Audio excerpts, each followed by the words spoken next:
기도하겠습니다. 하나님 은혜가 함께 하시기 바랍니다. 반갑습니다. 무더운 여름에 잘 지내셨습니까? 오늘 저는 교회에 주신 하나님의 열쇠에 대해서 말씀을 통해서 함께 은혜를 나누고자 합니다. 우리가 아무리 이 세상을 돌아보아도 그래도 역시 희망은 오직 교회다. 그래도 우리가 교회를 생각할 때 희망이 있다. 이런 생각을 갖게 됩니다.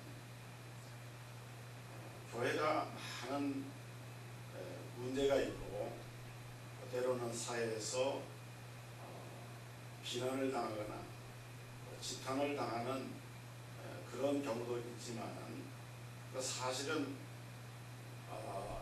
교회 자체가 그 교회 본질이 훼손되어서 문제가 된 것이 아니라 좀 깊이 생각해 보면은 이런 교회에 대한 문제나 이런 비방은 교회 자체의 문제라기보다는 그 교회를 구성하고 있는 사람의 문제다.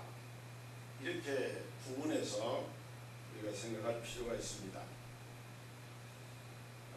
그래도 우리가 인생을 살면서 깨닫게 되는 것은 그래도 교회 다니는 사람들이 문제가 없는 건 아니지만은 그래도 교회를 다니기 때문에 신앙생활을 하기 때문에 그래도 믿는 사람들이 좀 낫다. 그렇게 생각이 되고요. 또 우리가 문제는 교인들이라고 하지만은 사실은 교인들이라고 할 때는 어떤 책임이 없어요. 그냥 그것은 제3자처럼 들려집니다. 그래서 사실은 교회의 문제는 사람의 문제고 사람의 문제는 다른 사람의 문제가 아니라 바로 내 문제다. 내가 문제다. 이렇게 생각을 하게 됩니다.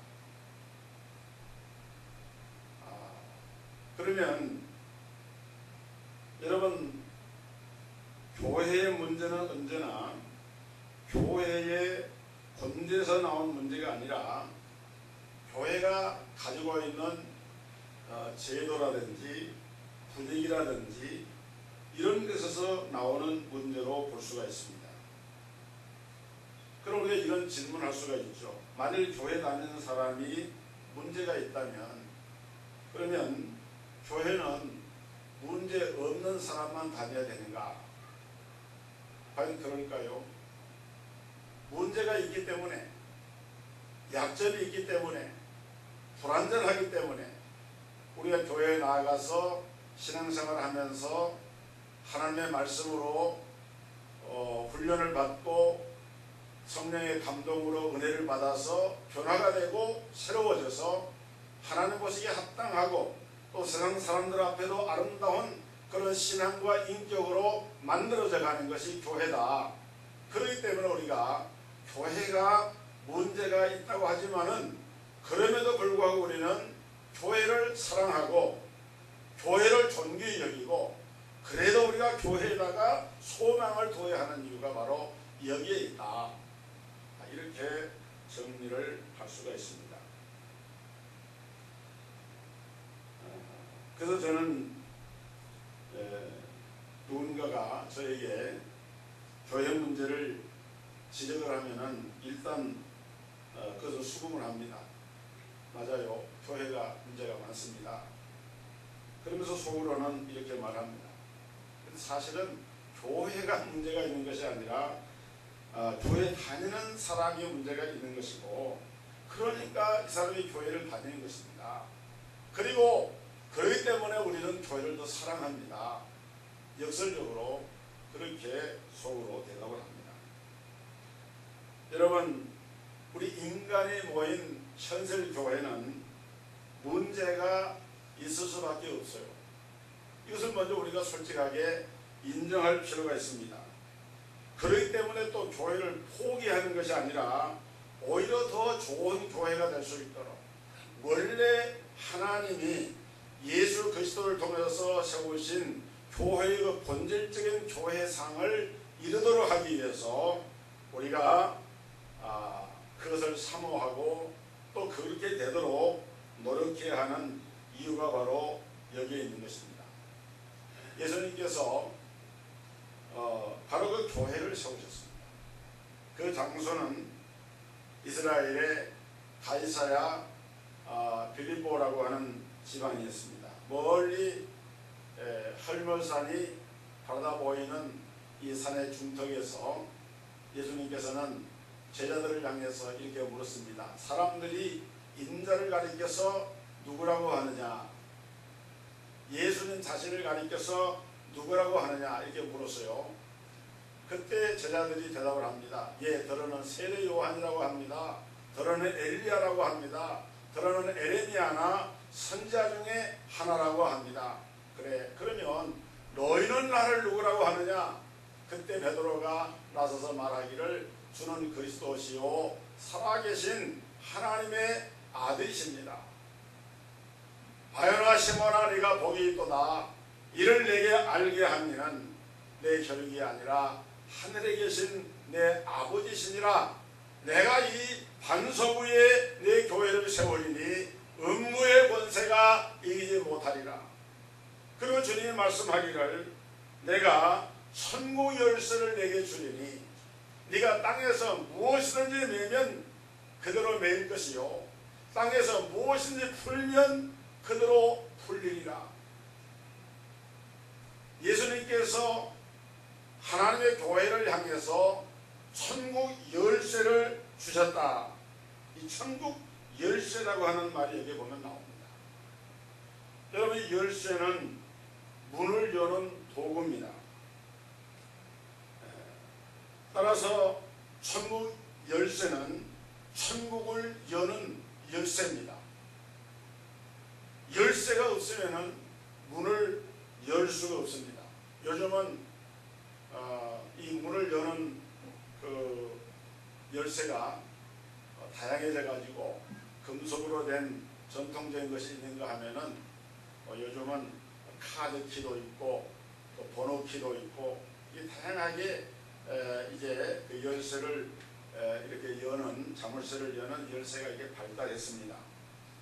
어쨌든 주님이 교회를 세우시면서 놀라운 것은 바로 이 교회에다가 천국 열쇠를 맡겼다라고 하는 것을 우리가 기억할 필요가 있어요. 교회가 천국 열쇠라고 하는 말은 아닙니다. 그런데 주님은 천국을 여는 열쇠를 어디다 주셨어요? 교회에다가 주셨다는 거예요. 오늘 예수님이 처음 교회를 세우면서 주신 천국 열쇠가 무엇인가? 교회는 우리에게 무엇을 여는 열쇠인가? 첫째로 교회는 하나님을 알게 하는 믿음의 열쇠를 가지고 있습니다. 하나님이 세운 교회는 먼저 하나님을 아는 믿음의 열쇠를 가지고 있어요. 하나님을 알 수 있는 유일한 기관으로 하나님이 세워주신 것이 바로 하나님의 교회인 것입니다. 그래서 교회는 하나님께로 나아가는 문입니다. 그 문을 열고 들어가면 하나님을 만나게 됩니다. 우리가 하나님을 통해서 우리를 알듯이 또한 하나님은 예수님을 통해서 우리가 알게 되는데, 그래서 교회는 예수님을 통해서 하나님을 만나는 곳입니다. 하나님을 만날 수 있는 길이 바로 교회입니다. 사람들이 인자를 가리켜서 누구라고 하느냐, 그리고 너희는 나를 누구라고 하느냐, 이 물음을 묻는 것이 바로 교회입니다. 너희는 나를 누구라고 하느냐, 그리고 베드로가 주는 그리스도십니다, 살아계신 하나님의 아들이십니다 라고 고백을 하는 것이 바로 교회입니다. 여러분, 예수님이 누구인가에 대해서 사람들은 예수님에 대해서 어떻게 말을 하고 있습니까? 유대인들은 예수님을 랍비라고 그랬습니다. 종교학자들은 예수님을 가리켜서 기독교의 창시자라고 말합니다. 유명한 인도의 간디는 예수님을 가리켜서 인류의 스승이라고 말했고, 말틴 부버라고 하는 유대인 철학자는 예수님을 가리켜서 인류의 큰 형님이다 이렇게 말했습니다. 교과서에 보면은 예수님을 4대 성인 중에 한 분으로 말합니다. 의사들은 예수님을 가리켜서 사랑의 치료자라고 말합니다.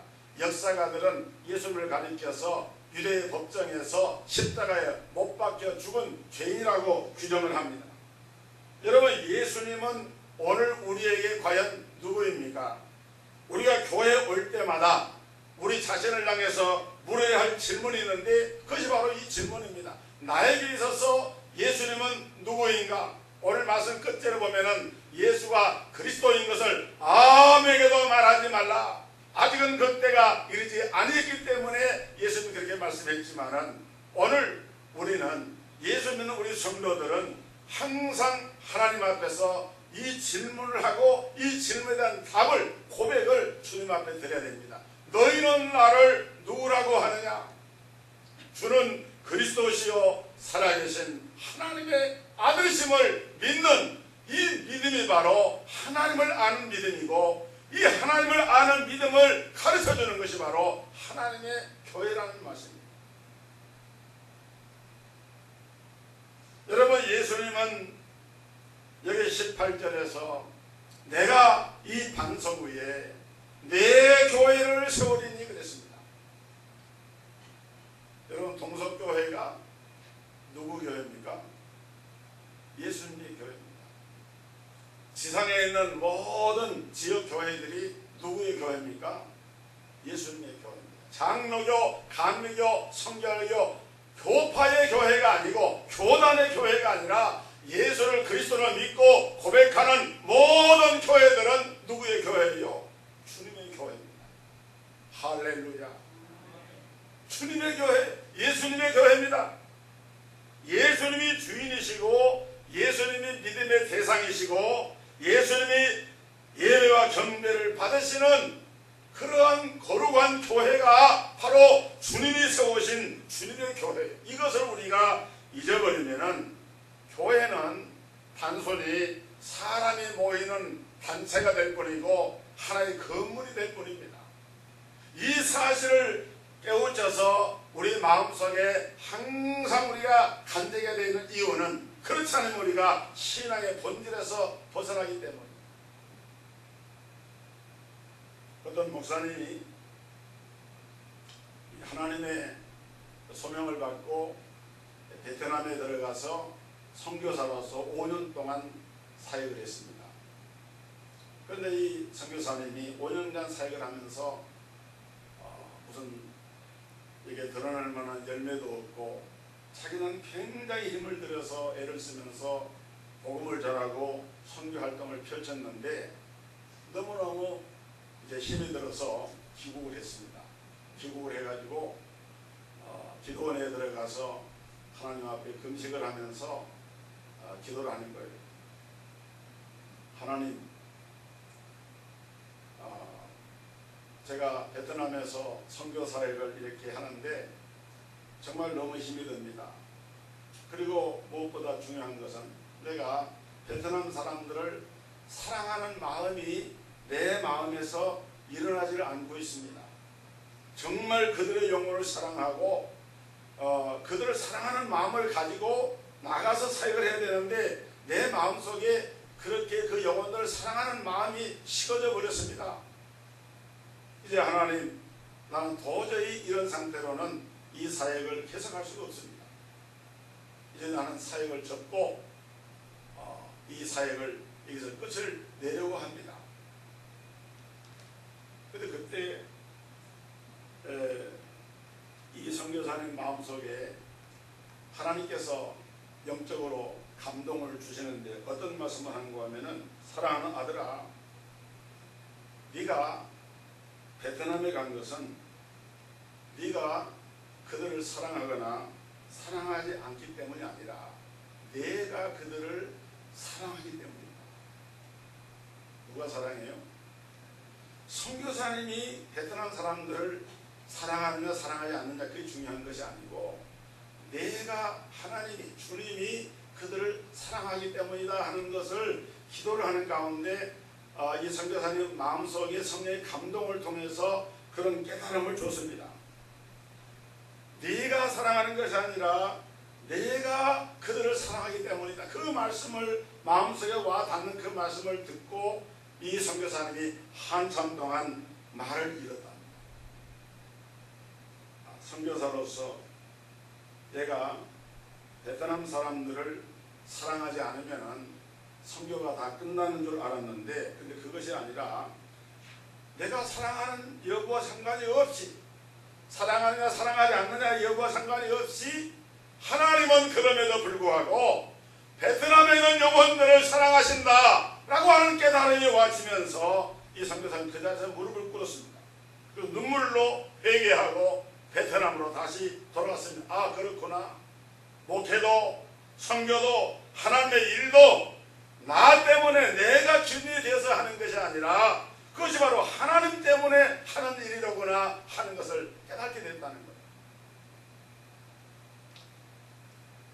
여러분, 교회에서 우리가 하나님의 일을 위해서 봉사하는 여러 성도들, 여러분들이 교회를 정말 100% 사랑하고 언제나 성도들을 사랑하고 또 그래서 봉사를 하고 그렇게 해서 수고를 하고 계십니까?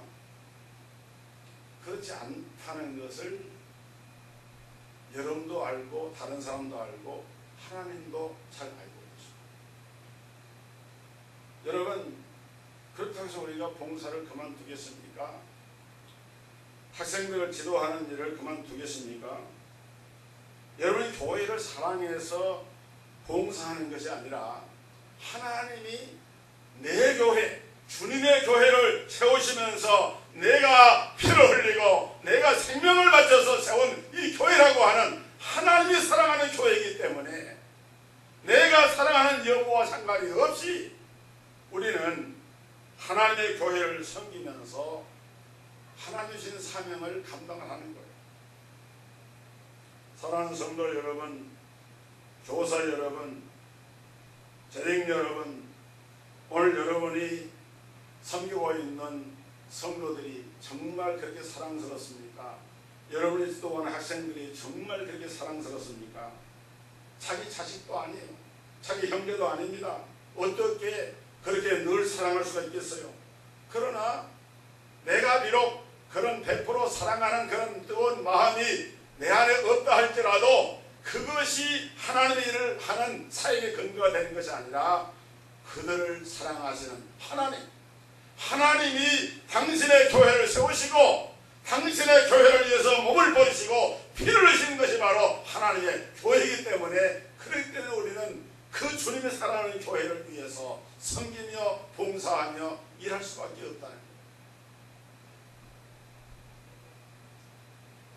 우리가 교회 생활할 때 이 하나님 중심적인 사고로 우리의 생각을 바꾸지 않으면 교회 생활이 결코 행복해질 수가 없습니다. 스위스의 영상가인 이 프란시스 셰퍼가 한 번은 미국 교회를 방문하고 이런 말을 했습니다. 미국 교회 여기저기를 가보고 발견한 것은 교인들이 모두 자기 행복, 자기 만족에 빠져 있다는 것이었다. 미국 교회의 불행이 여기에 있다. 이 프란시스 셰퍼가 깊은 영성을 가진 분인데 미국 교회를 진단하면서 그렇게 얘기를 했어요. 어떤 분은 이것을 가리켜서 소비자 교회, 소비자 교인 이렇게 불렀습니다. 우리가 햄버거 가게에서, 맥도날드 햄버거 가게에서 햄버거를 사는 것처럼, 치킨집에 가서 치킨을 사는 것처럼, 샌드위치가 샌드위치를 사는 것처럼 자기에게 필요한 것을 그때그때 가서 골라서 사서 먹잖아요. 이게 소비자입니다. 오늘날 현대 교인들이 교회를 생각할 때에 자기에게 맞는 어떤 만족을 주는 어떤 것을 내가 교회에 가서 얻을 수가 있다라고 하는 그런 생각에서 자기중심적으로 교회를 평가하고 생각하면서 신앙생활을 한다는 거예요. 그것이 미국 교회만이 아니라 오늘날 많은 교인들이 교회의 예배자가 아니라 교회의 소비자로 전락을 하고 있다. 미국 미국의 USA 크리스천 투데이라고 하는 곳에서 조사한 통계에 보면은 지금 미국의 전 국민의 56%가 교회를 나가는데 왜 교회에 나가느냐라고 물었더니 45%가 자신들에게 도움이 되기 때문에 나간다. 26%가 마음의 평화와 정신적인 안정을 얻기 때문이라고 응답을 했어요. 여러분, 교회에 와서 신앙생활 하면서 만족하지 말라는 말이 아닙니다. 신자의 행복이 중요하지 않다는 말도 아닙니다. 신자의 행복과 만족도 하나님이 주시는 축복인 것입니다. 그러나 그것이 교회가 존재하는 본질적인 목적은 아니라는 거예요. 교회는 왜 존재하느냐? 여러분, 어떤 면에서 보면은 개인의 어떤 만족과 안전을 추구하는 그런 사람의 심리를 교묘하게 이용해서 그런 데서 던져주는 것은 이단이나 잘못된 교회에서도 오히려 더 그런 것들을 많이 가르쳐줍니다. 그래서 오랫동안 무신론자로 있다가 중년에 회심을 하고 하나님께 돌아온 영국의 C.S. 루이스는 이런 말을 합니다.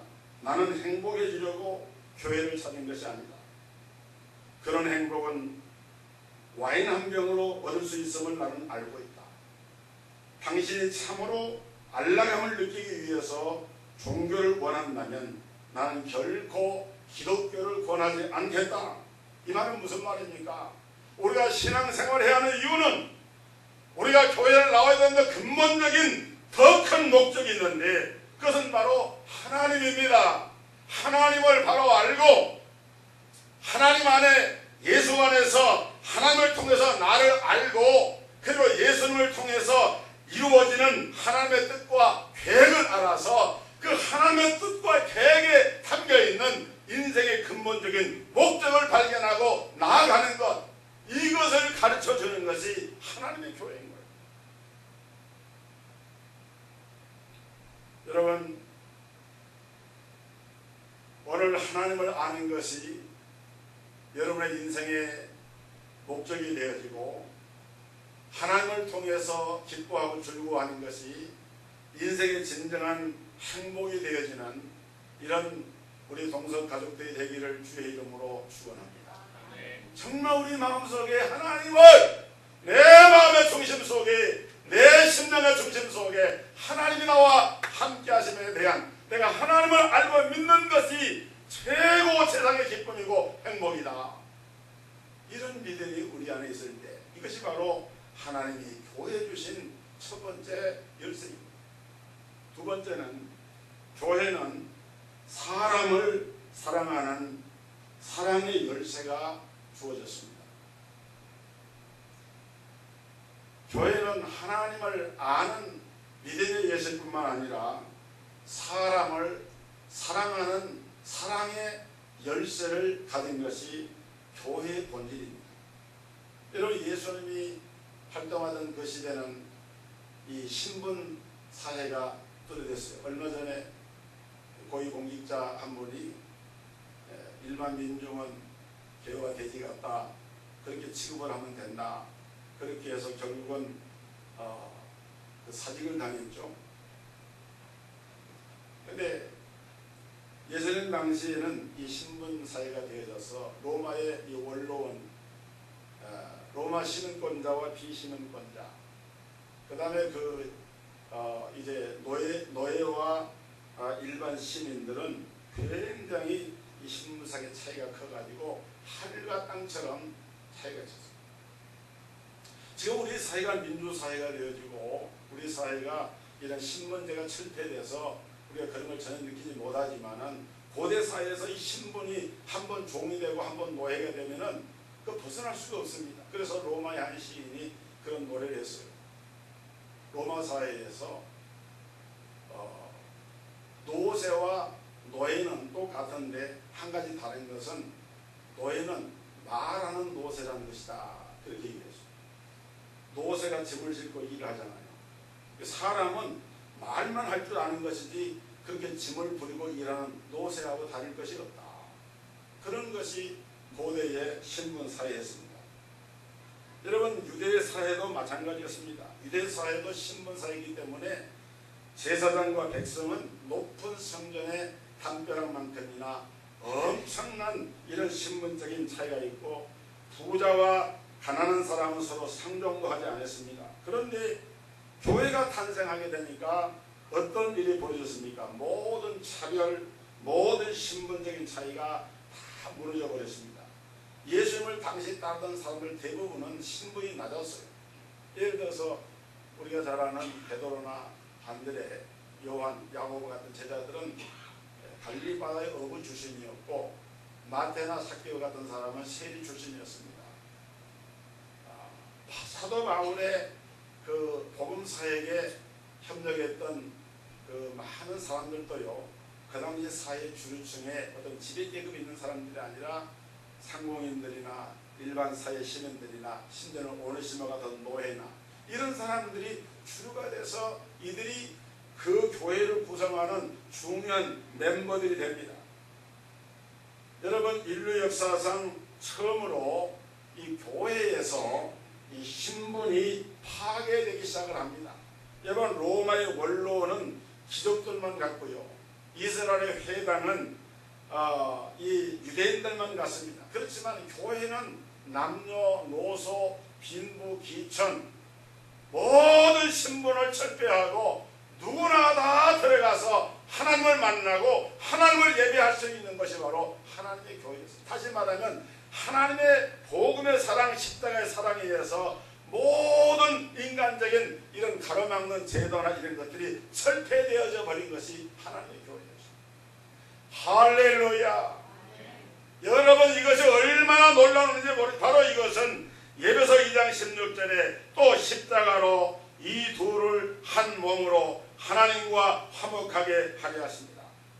원수된 것을 십자가로 소멸하시고 또 오셔서 먼 데 있는 너에게 평안을 전하시고 가까운 데 있는 자들에게 평안을 전하셨으니, 다시 말하면 십자가로 모든 인간관계의 굴레와 속박과 얽어매는 것들을 다 풀어버린 것이 하나님의 위대한 교회의 모습이었어요.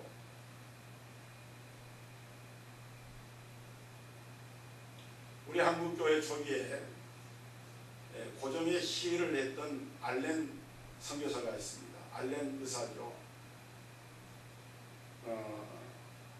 우리 한국교회는 처음부터 그 당시 이 고종 황제, 우리나라 최고의 대한제국의 지도자인 고종 황제와 접촉이 됐고, 많은 대신들이나 귀족들이나 우국지사들이 예수를 믿고 교회로 들어왔습니다.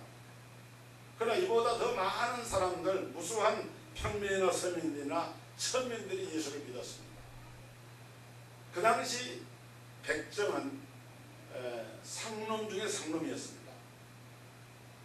선교사 마펫이 학교를 세우고 상놈 출신도 받아들였는데, 그 중에 이 백정 출신의 박씨의 아들이 있었습니다.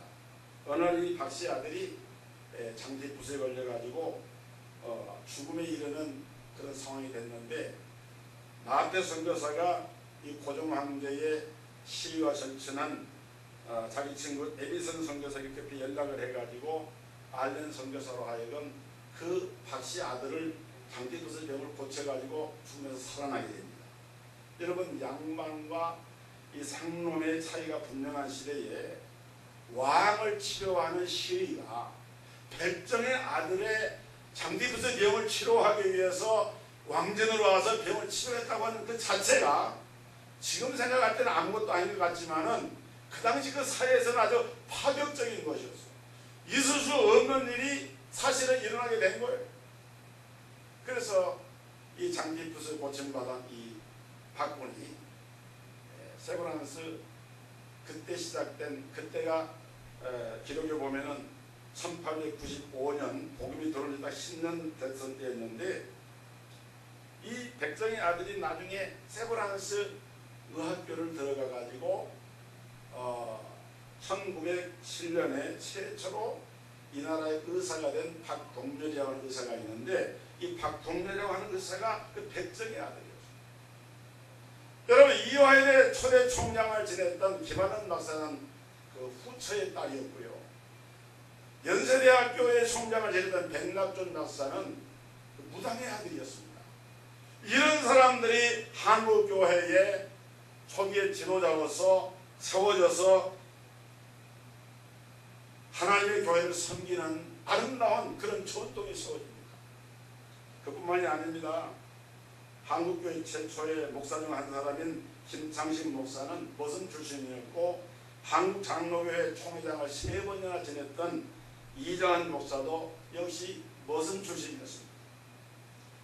여러분, 교회는, 하나님의 교회는 신분이나 지역이나 또는 부자나 가난한 자나 남녀노소 학벌이나 이런 지위와 상관이 없이 누구나가 다 예수님께로부터 초청을 받아 수고하고 무거운 짐진 자들아 다 내게로 오라. 내가 너희를 쉬게 하리라.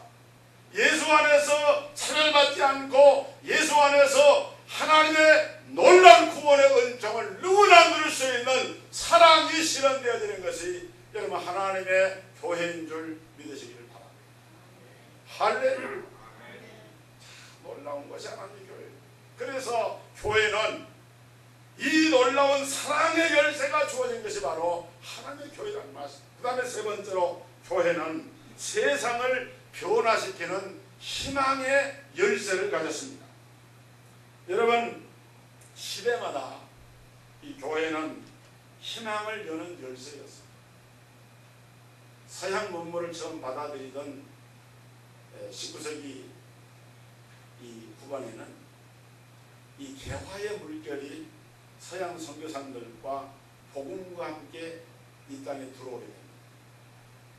얼마 있어서 1910년에 한일 합방이 이루어지고 일제 35년 동안 강압 통치를 당할 때는 우리 한국 사람들이 일제 항거를 하고 항일투쟁의 선봉에 서게 되는데 그것이 바로 민족교회를 지향하는 한국교회의 위대한 유산이 바로 이러한 사회운동을 통해서 일어났습니다.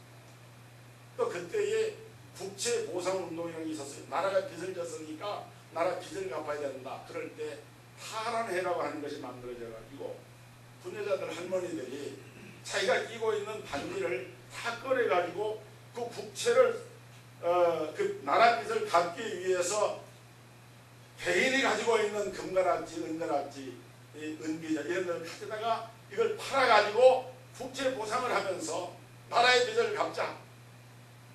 그 다음에 학교를 세워서 국가의 미래를 내다볼 수 있는 지도자를 이와 같이 일꾼을 양성을 하자. 그 다음에 민족 자본을 일으켜가지고 민족 산업을 일으키는 그런 사업을 진행을 하자. 이런 것들이 교회가 주도하는 운동입니다. 1960년대에는 우리 한국교회가 시들이도 가난한 이 가난 속에서 가난을 대체하고 살 길 운동을 찾아서 많은 사람들에게 믿음 안에서 할 수 있다는 가능성을 불러일으키는 그런 정신 개몽 운동을 주도를 했고 1970년대는 민주화 반환이 불 때에 많은 한국교회 지도자들이 투옥이 되고 또 고문을 당하면서 민중과 함께 그 민중에 앞장서서 이 시대의 이런 역사적인 부름 앞에서 소망의 빛을 비춰주는 것이 바로 한국교회였습니다. 교회 밖으로 나온 교회라고 하는 책이 있는데요. 이 책에서 세상에 희망을 주기 위해서 교회가 해야 할 5가지를 말하고 있는데, 첫째는 복음과 선행은 분리될 수도 없고 분리되어서도 안 된다. 믿음과 사랑이 함께 가듯이 말씀과 행동, 복음과 선행은 함께 간다. 두 번째는 교회는 지역의 존립과 복지에 필수적이다. 지역을 섬기지 않는 교회는 선교하지 않는 교회가 아니라 아예 존립을 할 수도 없다. 세 번째로 봉사와 섬김은 교회적 삶의 가장 본질적인 표현이다. 교회는 세상을 구원하기 위해서 자기 몸을 버리신 예수님처럼 섬기고 봉사해야 된다. 네 번째, 교회는 말로 전도하기보다 삶으로 전도해야 한다. 사람들은 교회 말을 듣고 설득되기보다 교회의 삶을 보고 설득된다. 다섯 번째, 교회의 복은 교인 수가 늘어나는 것이 아니라 사회적인 영향력이 늘어나는 것이다. 교회의 최대 사명은 예수님의 거룩한 영향력이 이 땅에 퍼지게 하는 것이다. 그래서 여러분, 우리 한국 교회는 복음 운동을 하면서 많은 학교를 세우고요, 병원을 세웠습니다. 세브란스 병원, 침례병원, 장로교 병원, 감리교 병원, 성모병원, 또 성누가 병원, 이름만 들어도 무수히 많은 그런 병원들이 복음운동과 함께 이 사회에 필요한 공의로서 세워졌습니다. 오늘 말씀 18절, 내가 내게 이르노니 너는 베드로라. 내가 이 반석 위에 내 교회를 세우리니 음부의 권세가 이기지 못하는, 따라 합시다. 음부의 권세가, 크게 하세요. 음부의 권세가 이기지 못하리라. 음부의 권세는 흑암의 권세요, 이 세상 왕인 마귀의 권세요, 이 세상 나라의 권세인데, 이 세상의 권세가 이기지 못하리라. 무엇을 이기지 못하느냐? 주님이 세우신 본질적인 주는 그리스도시요 살아계신 하나님의 아들심을 믿는 이 믿음을 고백하는 교회를 이기지 못한다고 선언하고 있는 거예요. 사랑하는 성도 여러분, 교회는 반드시 승리합니다. 교회는 반드시 하나님의 영광을 드러내게 되어 있습니다. 오늘 어쩌다 사람이 모인 조직이나 제도로서의 교회가 실수하고 잘못해서 사람들에게 비난을 받는 일이 혹은 있을 수가 있어도, 하나님이 세우신 본질 교회, 하나님의 집이요 예수님의 몸이요 성령의 전인 하나님의 교회는 그 누구도 건드릴 수 없고 이길 수 없는 권세 있는 하나님의 교회인 줄 믿으시기를 주의 이름으로 축복합니다. 그래서 하나님을 아는 믿음의 열쇠, 막힌 세상과 닫힌 세상을 여는 사랑의 열쇠, 음부의 권세로 상처받고 고통당하는 이 세상을 치료하고 변화시키는 희망의 열쇠가 이 거룩한 교회에 주어져 있고 오늘 우리에게 주어져 있다는 사실을 기억하면서, 그리고 이런 교회가 우리 동석교회가 되기를 주의 이름으로 축원합니다. 거룩하신 아버지 하나님, 내가 이 반석 위에 내 교회를 세우리니 음부의 권세가 이기지 못하리라 선포하신 주님, 이 세상에 진정한 하나님을 알게 하는 참 믿음의 열쇠, 또 이 세상을 사랑하며 이웃을 사랑하는 이 사랑의 열쇠, 흑암의 권세 아래 신음하는 수많은 영혼들에게 변화를 통한 새로운 삶의 희망을 전해주는 교회를 주님은 세우셔 주셨습니다.